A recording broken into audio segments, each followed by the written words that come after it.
你有没有想过一个问题？为什么有些人，你只是和他吃了一顿饭，说了几句话，你整个人生的轨迹就像是被施了魔法一样，瞬间发生了转变。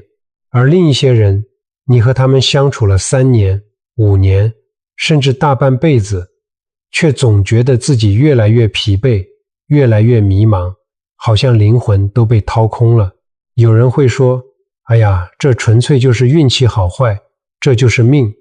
但今天我要告诉你，这只不过是表象。佛法告诉我们，这背后其实是一套运作了无数个轮回的3世因果法则。什么是3世？就是过去世、现在世、未来世。因果则是贯穿这3世一条看不见的线。你今生遇见了谁，被谁拉了一把，又被谁深深伤害，全都是过去种下的因，在今生结出的果。而你现在动的每一个念头，又在为你的未来铺路。所以，我们生命中出现的每一个人，从来都不是偶然。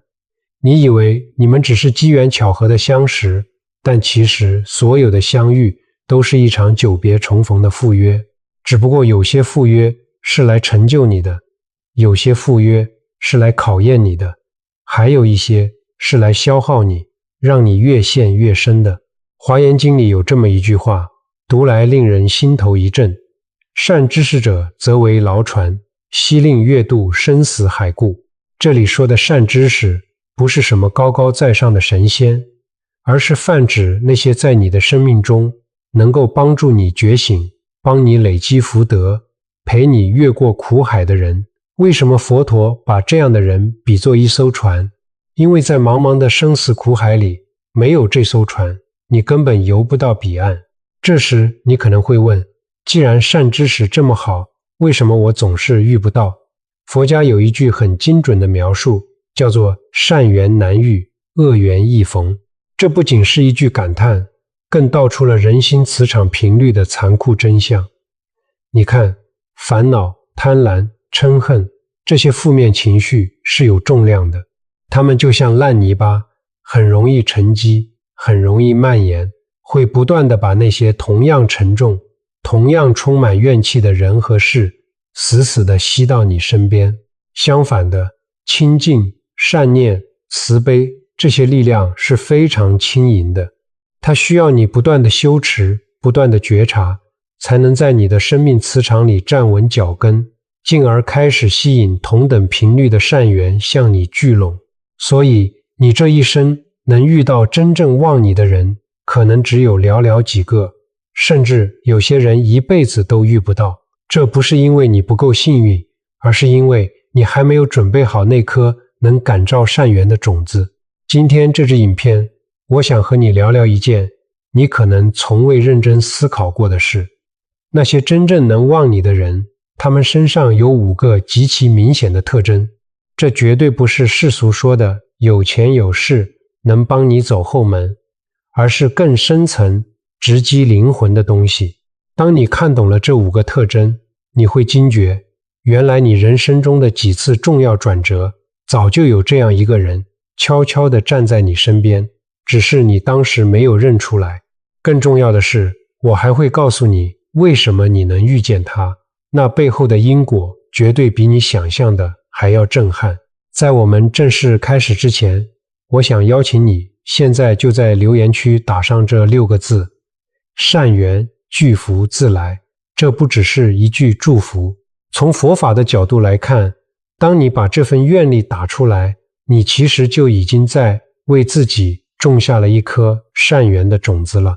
这支影片内容非常深，含金量很高，建议你先按赞，收藏起来，找个安静的时间慢慢看。我们先来看看茫茫人海中那个真正旺你的人到底长什么样子。第一个特征是具备真正的慈悲心，能让你的心境瞬间平和下来。佛家有一句话说得极好，相由心生，境随心转。一个内心充满慈悲的人，他的气场是不需要刻意展示的，他会自然而然地渗透到周围的空气里，渗透到和你相处的每一个细节里。你在生活中有没有遇过这样的人？和他一块儿，你感觉整个人都安静下来了。可能你原本在公司受了委屈，心里一团火，或者是正为了某个决定焦虑的睡不着觉。可是当你走到他身边，他甚至不需要开口跟你讲什么大道理，也不需要给你实质的物质帮助，仅仅只是他在那里，你就莫名的觉得没事了，一切都会好起来的。这种奇妙的感觉，在佛法里有一个非常精确的解释。真正具足慈悲心的人，他的内心已经对贪、嗔、痴这三毒进行了相当程度的净化。佛法说，烦恼即是火，慈悲即是水。当一个人的内心充满了慈悲的清凉之水，他不只是自己不容易发火，他还有一种能力，能够悄悄地帮你平息你内心那些无名的烈火。你会发现，在这种人的磁场下，你那些愤怒、嫉妒、焦虑的情绪根本连升都升不起来。这就是潜移默化这4个字最真实的展现。你可能会问，慈悲心跟我们平常说的好人有什么不一样？区别就在于深度。一个普通的好人可能只是脾气好，不计较，但一个具备慈悲心的人，他的不计较是因为他真的看透了人生的苦，他对一切众生的苦难有一种发自内心的悲悯。宋代有一位大慧宗杲禅师，他在书信集里多次提到一种修行的极高境界，叫做见人苦处如自受苦，看见别人在受苦，就像自己也在受苦一样。这种关怀是平等的，他希望你好，不是因为你对他有利用价值，而是因为你就是众生之一。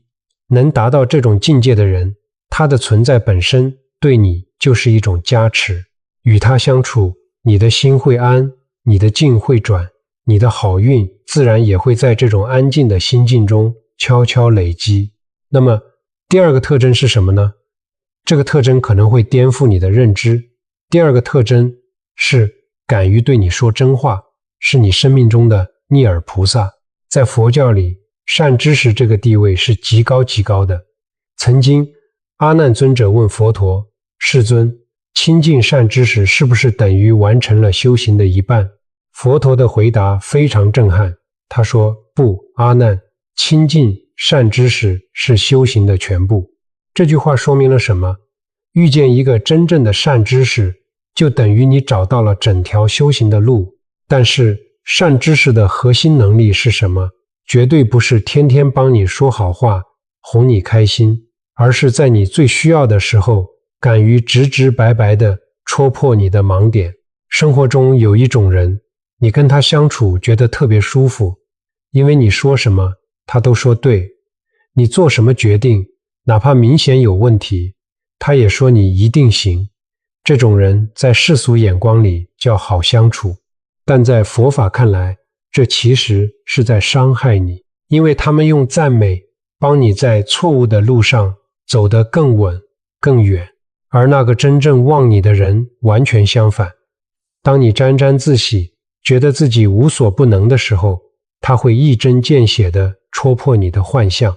当你在偏离正轨的路上越走越远时，他不惜让你讨厌他，也要当面告诉你，你搞错方向了。这话听起来刺耳，但正是这份刺耳救了你的命。佛教把这样的人称为逆行菩萨，或者是逆增上缘。从因果的角度来看，每一个提前纠正你错误决定的人，都是在帮你消业障。他们帮你避开了本来会落到你身上的苦果，从根本上修正了你的命运轨迹。杂阿含经里有一个提婆达多的故事。有一次，提婆达多心生恶念，想要加害佛陀。当时众多的比丘纷纷跑来劝他，言辞非常急切，直言不讳地希望他悬崖勒马，不要造下地狱的重罪。结果呢，提婆达多嫌大家说话太直太重，不留情面，他心里恼怒，不但一句忠言都听不进去，反而变本加厉，一意孤行。最终他身染恶疾，堕入了无间地狱，万劫不复。故事很简单，但道理很深刻。真正关心你的人是不会去算计自己的话好不好听的，他们只在乎你听了之后会不会得救。现实中，你能遇到多少个在你有破产风险、关系破裂风险时还敢对你诚实的人？这样的人是你生命里极其稀有的福报。当你身边出现了这样的人，拜托你千万不要因为一时的自尊心受挫，觉得不舒服就把它推开。那种不舒服的感觉，其实就是你的业障正在被触碰、被松动的感觉。只要你忍过那一刻，听进去了，你人生的轨道就会悄悄地往好的方向转弯。当你身边有了一个能让你心安，又敢对你说真话的人，你人生的地基就已经打稳了。真正旺你的第三个特征是这个人具备法布施的属性，它能够拉高你的认知层次。在佛教里，布施分为3种：财布施、法布施，还有无畏施。这其中功德最大、力量最强的就是法布施。什么是法布施？简单来说，就是把智慧、真理、正确的见解分享给别人。佛陀之所以被称为3界导师，不是因为他发了多少钱给众生，而是因为他给了众生一套能够解脱苦难的底层智慧。在你的生命中一定也有这样的人，他不一定很有钱，也不一定有什么耀眼的社会地位，但是他讲出来的话总是让你觉得意味深长。你可能为了一段感情、一份工作卡关了很久，纠结得半死，但他随口分享的一个观点，或是他看世界的那个角度，是你从来没有想过的，那完全是一个截然不同的维度。当他把那个视角摊开在你面前时，你脑中会突然叮的一声，恍然大悟，原来这件事还可以这样理解。这就是一次完美的法布施。和这种人相处，你的认知层次会在不知不觉中被拉高。认知一旦拉高了，你看世界的眼光变了，你做决定的框架也跟着变了。原本把你困死的那道墙，在新的视角下，根本连翻都不用翻，它自己就瓦解了。这让我想起唐代临济宗的开创者临济义玄禅师的一个经典公案。他早年在黄檗禅师门下修行，一直不敢发问，后来鼓起勇气去请教什么是佛法大义。结果呢，他连续问了3次，话都还没讲完，就被黄檗禅师狠狠打了3次棒子。临济被打得满头雾水，觉得自己业障实在太重了，根本听不懂佛法，于是哭着打包行李准备离开。黄檗禅师就指点他去见另一位大愚禅师。临济见到大愚禅师，委屈地哭诉：我到底做错了什么？为什么问3次被打3次？大愚禅师听完，只对他说了一句话，就这一句话，临济义玄当下瞬间开悟。那句话到底说了什么？历代祖师有很多深奥的解读，但对我们现代人来说，你只要明白一件事，大愚禅师的那句话，就是在临济最迷茫、最痛苦、最需要被点醒的那一刻，给出了一次极其精准的法布施。他把那把钥匙稳稳地塞进了临济的手里。如果你身边也有人在你最迷茫时用一句话点醒了你，请相信我，那绝对不是巧合，那是你过去累积的福德，让你在今生遇见了能帮你开悟的人。别人给你钱，那是给你鱼吃，但他给你智慧，是给了你整片海洋的航海图。你的认知提升了，你自己就是自己最大的贵人。那么认知拉高之后呢，你需要的是能够陪你一起走的人。这就来到了第4个特征，磁场相合，与你同愿同行。佛法里有2个概念，一个叫别业，一个叫共业。别业就是你一个人单打独斗造下的因果，而共业是你和别人共同造作的因果。当2个人有着共同的善良愿望，有着共同的目标，愿意为了一件有意义的事情全力以赴时，你们之间就会形成一股极强的共业善力，这就是1+1远远大于2的道理。这种感觉在日常生活中非常微妙。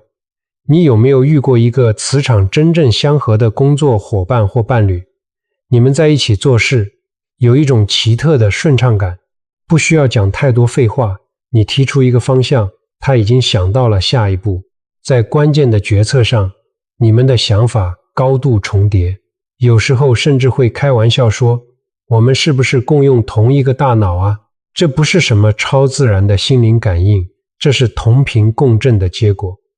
法华经里经常提到善有共修的力量，历史上最出名的例子就是慧远大师在庐山东林寺召集了123位同修，结立了白莲社。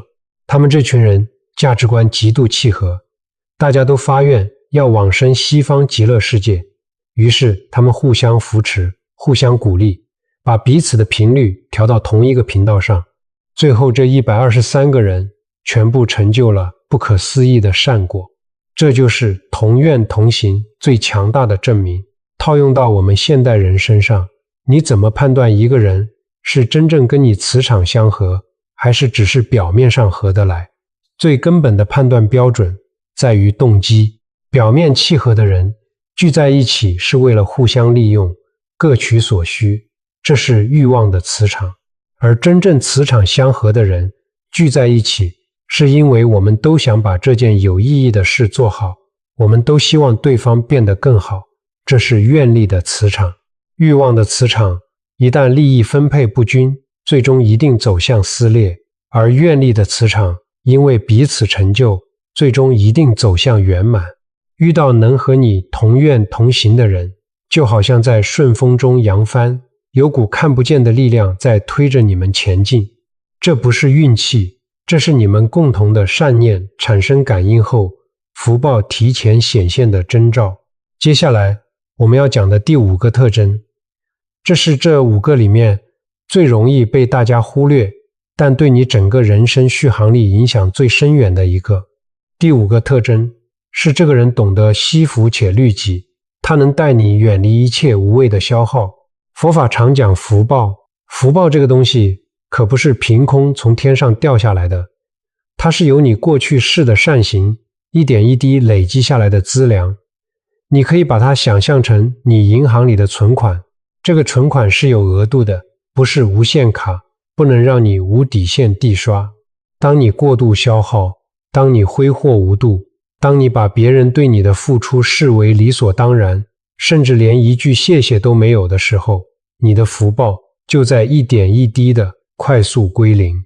与消耗相对的就是惜福。惜福不是要你过得苦哈哈，不是变得吝啬，更不是什么东西都舍不得用。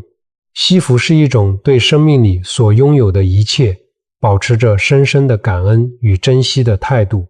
惜福的人懂得把每一点福报都用在刀口上，他们不浪费，不炫耀，绝对不会因为一时的虚荣心和欲望冲动，就把累积多年的福德一次挥霍干净。那个真正旺你的人，往往就是一个高度惜福并且极度自律的人。他们的生活方式本身对你来说就是一种无声的示范。和他们在一起，你会在不知不觉中改变自己的消费习惯，改变你对待时间的方式。你会开始注意自己哪些行为是在损耗福报，哪些行为是在累积福德。在佛教史上有一段非常著名的公案，是关于百丈怀海禅师的故事。百丈禅师为寺院制定了一条极为严格的清规，叫做一日不作，一日不食。也就是说，今天没有劳动付出，今天就不准吃饭。他用这种极度自律的方式来要求自己和所有的僧众。到了他年纪很大的时候，弟子们心疼他，觉得师父太老了，不忍心看他每天还下田辛苦劳作，于是偷偷把他的农具给藏了起来。结果你猜怎么着？百丈禅师当天就拒绝吃饭。他说，我没有劳作，怎么可以用餐？百丈禅师这种对福报的珍视，绝对不是表演给别人看的。这是他对宇宙因果法则最深刻的敬畏与理解。一切的得到必定有它的代价，一切的福报必定有它的来源。轻易的销售别人给的好处，却不懂得感恩和付出，这就是在透支你自己的命运。我们把镜头拉回现代社会，你看身边那些不懂惜福、贪婪又奢靡的人，他们的存在会以一种非常微妙的方式，像慢性毒药一样侵蚀你的福报。这种侵蚀有时候很直接，他们向你借钱不还，无底线地占用你的时间和精力，把你当成情绪垃圾桶。有时候很间接，他们的生活方式会影响你，带你出入各种高消费的场所，让你也开始追求不必要的虚荣，让你的内心变得越来越贪婪，越来越难以满足。这就是标准的耗你的人，佛法称之为染污缘。和他们在一起的快乐是以消耗你的精气神为代价的。但如果你跟一个惜福律己的人在一起，情况就完全相反了。他们身上那种安定的力量，那种对生活简单而真实的态度，会慢慢地校正你内心的方向盘，让你开始对生命中真正重要的东西，比如健康、平静、真诚的关系，重新产生珍惜。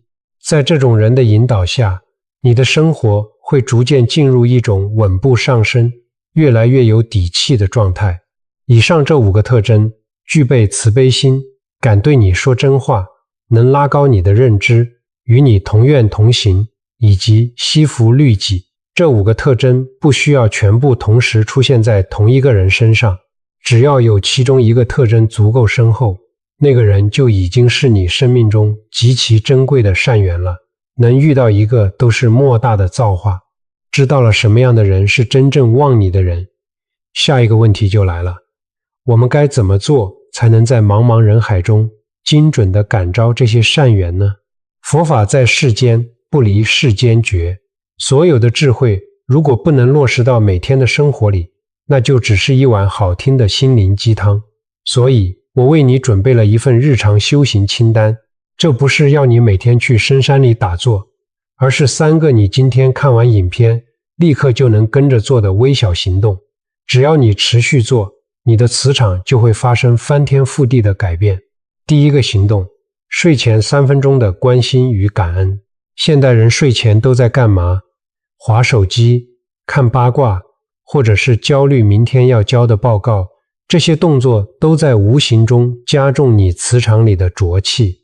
从今天晚上开始，试着放下手机，给自己3分钟的时间，闭上眼睛，在脑海里像放电影一样快速回顾今天的一天。但是请你只挑善缘来看，比如今天帮你按电梯的邻居，中午帮你买便当的同事，甚至是一个陌生人对你善意的微笑，在心里默默对他们说一句谢谢。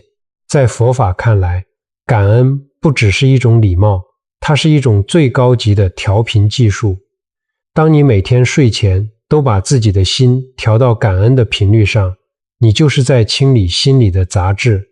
长期下来，你的磁场会变得非常轻盈，非常明亮。那些带着好运、带着善意的人，就会像飞蛾扑火一样，自然而然地被你吸引过来。第2个行动，随喜功德的说话练习。我们常常会有一种通病，就是对身边越亲近、越帮我们的人，越吝啬给予赞美，总觉得哎呀，不用那么客气啦，他懂我的。但佛法中有一个非常强大的修行法门，叫做随喜功德。什么意思呢？就是看见别人做得好，看见别人做了善事，你由衷地为他感到高兴，并且大方地赞美他。这种发自内心的喜悦和赞美，本身就是在累积无量的功德。你可以试着做一个小练习，明天找一个曾经帮过你，或是你觉得很欣赏的人，真诚地称赞他一句。请注意，这不是叫你去拍马屁，拍马屁是为了得到好处，而随喜功德是你纯粹的为他的美好而开心。当你说出你今天那个提议真的很棒，我学到很多，或者说谢谢你一直以来的包容，有你真好。当这句话说出口的瞬间，善的能量就在你们之间产生了双向的流动。你不但给了对方力量，这份功德也会回流到你自己的福德账户里。这就是让善缘越来越深的秘诀。第三个行动，觉察消耗的断舍离。有很多人问我，如果我身边就是充满了那种不断消耗我、总是抱怨的人，我该怎么办？这时候你需要学会倾听身体的声音。下次你跟某个人相处完，或者吃完一顿饭，请你安静下来感觉一下，你是觉得心里很充实、很安静，还是觉得莫名其妙的疲惫、心烦意乱，好像被抽干了精力？如果是后者，这个人很可能就是佛法里说的染污缘。面对染污缘，我们不需要去痛恨他，也不需要跟他吵架撕破脸。佛法的智慧是缘起不攀，缘灭不恨。你只需要在心里拉起一道防线，开始温和而坚定地减少接触，不主动赴约，不参与他们的八卦抱怨，不让他们的情绪垃圾倒进你的心里。这不是冷酷，这是为了保护你得来不易的清净心。因为只有当你把那些消耗你的烂木头从生命里清出去，你的空间才能迎来真正能点亮你的贵人。不知不觉，我们来到了这支影片的尾声。最后，我想把一个最核心的问题留给你深深的思考。佛家在看望你的人这件事，本质上看的从来不是你能从他身上捞到多少好处，拿到多少资源。佛家看的是这段缘的深度，是这段缘的方向，更是你有没有足够的福德去承接住这段缘分。有一句话我非常喜欢，也希望你能把它刻在心底，那就是所谓的贵人，不是提拔你的人，而是那个让你觉醒的人。真正的旺，从来不是外在物质条件的改善，而是你内在智慧的开启。一个人如果他外在再顺遂，银行存款再多，但他的内心依然被贪、嗔、痴紧紧捆绑，每天都在算计，都在焦虑，那他依然是一个活在苦海里的人。而当一个人的内心开始觉醒，开始看清人生的真实面貌，开始对自己的执念有所觉察，那种从内而外散发出来的安定力量，才是真正意义上的旺。那个旺你的人，他最大的价值不是给了你多少钱，而是他点燃了你内心的那盏灯。然而这里有一个极为重要的因果逻辑，是很多人在求神拜佛、渴望遇见贵人时最容易忽略的盲点。如果你只是一心等着别人来救你，等着贵人来旺你，却从来没有思考过自己是不是也有能力去旺别人，那你永远都找不到真正的善缘。佛法说，果从因生，相由心生。你这一世能遇到多少善缘，完全取决于你过去和现在种下了多少善因。如果你在人际关系里只知道接受，从不布施，只知道索取，从不付出，只知道等着别人来点亮你，却从来没想过要用自己的微光去温暖他人，那么你的磁场就永远无法成为一个能够感召善缘的磁场。想要遇见旺你的人，请先让自己成为一个能够旺人的人。这不是一种世俗的利益交换，而是一种生命能量的自然运作规律。当你开始用慈悲心对待身边的人，当你愿意冒着被讨厌的风险对朋友说真话，当你乐于分享智慧，而不是把它当成自己的独家优势，当你学会了惜福，学会了律己，你会惊讶地发现，那些你曾经求之不得的善缘会无比自然地向你靠拢。这种善缘的流动才是改变命运最深层的底层逻辑，不是因为你突然运气变好了，而是因为现在的你已经足够值得。当然，面对所有的缘分，佛陀也给了我们最终极的智慧，那就是一切有为法，如梦幻泡影。